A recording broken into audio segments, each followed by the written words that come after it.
guys have been running the ball a little bit better the last couple of weeks. What do you think is accounted for that change?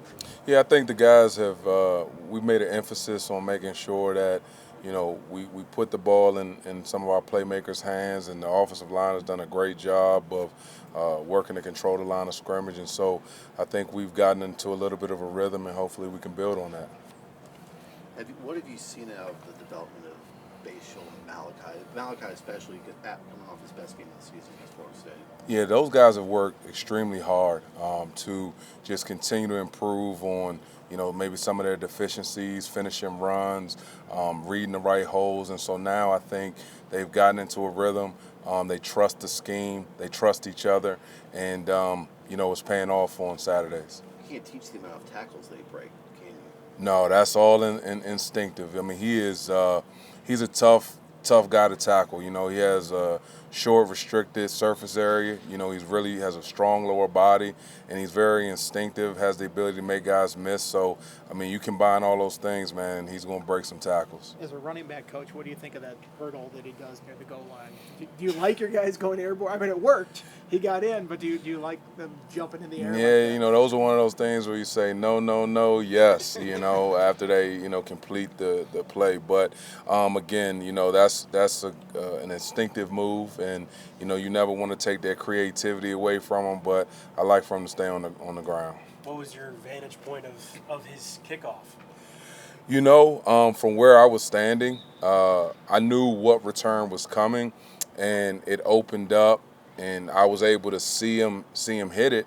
And boy, the guys got on their blocks, and once he hit top speed, I was just saying, can he beat the last guy? And he kicked it into high gear and finished the play. It was a heck of a play. How much does that throw off your rotation with him in the second half then, if he's catching his breath after that play? Yeah, that was that was tough. That took a little bit out of him, and that's one of the things we've been working on this week is just making sure his conditioning is high, so that if he was to return another big kickoff, then he can hop right back in if needed. You kind of do that, two with him, one with Malachi, rotation, it seems like. Do you like that rotation? Has that sort of been your history with backs? Yeah, I really like to ride the hot hand, and, Bashal has just been in a great rhythm, and, he's a playmaker when he touches the ball, but Malachi, complements him well, and Malachi ran the ball well in the last game, and it's one of those things we have a plan coming in, but as the game unfolds, if we have to switch it up, we can do that. What's been Bashal's biggest improvement from when he got here to this point? I think his overall football IQ. I think he has done a fantastic job with preparing, understanding his opponents, understanding what we want to do from a scheme standpoint, and that I think allows him to play faster. After the Purdue game, it seems like there was a mentality shift in terms of being able to run the ball and be more effective. Did you notice that in terms of your group, offensive line, of making sure you don't have a performance like that again? Yeah, we, the name of the game is being able to play good defense and run the football, and we'll be able to pass off of that. But, we want to have an identity as an offense, and I think our guys have a chip on their shoulder to show that, they can, make the plays that are needed. So hopefully we can continue to improve on that. Bashal obviously is an explosive weapon in the passing game, too.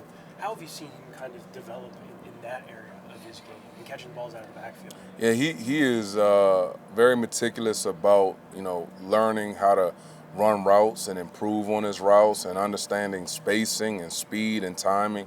And so he understands that, his intentions are to play at the next level, and as a running back, you can't be one-dimensional. And he's doing a fantastic job of improving in the pass game each week.